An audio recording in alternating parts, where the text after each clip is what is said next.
Friends, how are you guys doing today? I hope everybody's having a great day today, wherever you're at, whatever you're doing. I hope you're loving yourself, loving who you're with. You know what I'm saying, guys? Thanks so much for stopping in and just hanging out for a little bit and talking with me today about some movies. Guys, today we're going to be talking about a movie that came out just a couple weeks ago, 2025, directed by Mr. Rich Lee.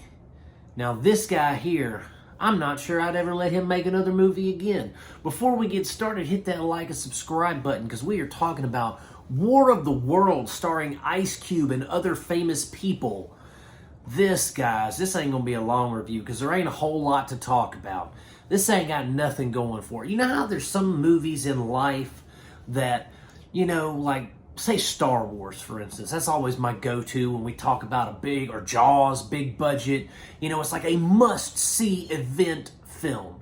You feel bad if you don't see it. You feel left out. You get FOMO. You gotta go see it. You gotta experience it like the rest of the populace, right? There are movies like that that are that good. But then there are also movies that are so bad that you have a morbid curiosity of how bad is it really? Well, apparently 45,000 people thought that War of the Worlds was a half of a star out of 5. I being one of those 45,000 people. There's probably more, because I'm sure that's only on Letterboxd, because that's what I looked at. I'm sure there's more people out in the world en masse that give it a half a star. Because this is like, why would Ice Cube say, yeah, let me do that? And why would Eva Longoria say, yeah, well, probably because she owes people like alimony, like husbands or something like that, right? But why would Ice Cube, why would some of these other famous people agree to be in a film? Because this is supposed to be based on an H.G. Wells concept, novel, short story, whatever you want to call it. I believe it's H.G. Wells anyway. I could be wrong. But I think it's H.G. Wells' story, War of the Worlds. Steven Spielberg made the movie 20 years ago, as good as it's going to get. It ain't getting no better than Steven Spielberg's War of the Worlds, okay? And we've had hundreds, maybe not hundreds, but quite a few iterations of War of the Worlds. And the thing is, let's talk about it. War of the Worlds took place in like the 1800s in the book, right? They were fighting them with cannons, not jets. They were fighting them with muskets, not ARs, right? It was very primitive warfare back then. And for all of our technology, the aliens finally died of the common cold, right? That's your story in a nutshell.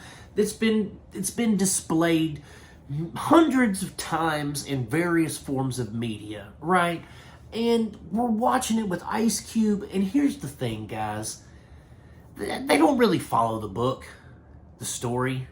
We have Ice Cube sitting behind a computer for 90% of the movie. There's terrible special effects that look like they're from the 1980s on a Saturday morning cartoon.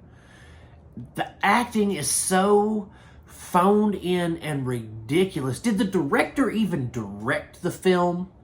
Did he get on his megaphone with his beret and his French accent? I don't know if he's French, but he seems like he's French, because this is the kind of guy I think would direct a movie like this. He has on his beret and his megaphone and he's shouting orders, but he's not directing anything. He's saying a lot, but nothing's happening. That's the kind of film this feels like. It feels like they just threw a bunch of manure against a wall and said, oh, that piece of corn looks pretty good, put that in there. This was one of the worst films ever made in the history of cinema.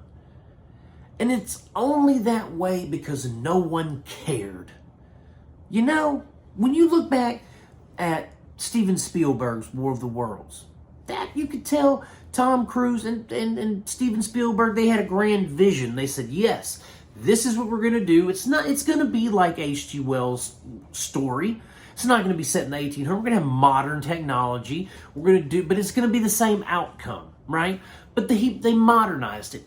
Today, we're looking at War of the Worlds through like cell phones, and we're looking at, sure, they modernized it, but that's not how you make a movie, man.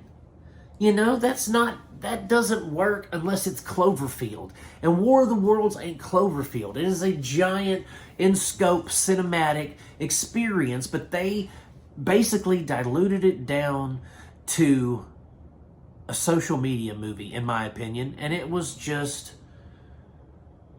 it wasn't good, guys. That's all I can say. It wasn't something that I enjoyed. I suffered through it, I guess. I almost turned it off a couple of times. Ice Cube just is I don't know why he decided again to be in this film. Everyone involved in this, all the way down to the carpenters who built the whatever sets they did use, to the caterers, the people who provided ham and cheese sandwiches. You should all be ashamed of yourself for participating in this movie. They could have spent the money that they made this movie with, that they paid the caterer with. They could have taken that money and given it to a homeless shelter or homeless people and actually gotten people off their feet instead of paying for ham sandwiches for a movie that is going to be considered one of the worst films ever made. That's all I'm saying. If you're going to spend the money to make a movie, make sure it's good. Don't put this kind of garbage out. This is ridiculous. Don't waste your time on it. You should petition Amazon to never make movies like this again. I mean, we all know how petitions go. But talk to your congressman and say, tell Jeff Bezos, stop making this crap. That's all I'm saying. Anyway, guys, thanks for listening to me rant. If you've seen War of the Worlds and you would like to comment your opinion on it, put it in the comment section, guys. Hit that like and subscribe button on the way out. And as always, thank you for hanging around. And I'm going to keep making them as long as you keep watching them. Peace out, my friends. God bless you, and I will see you soon.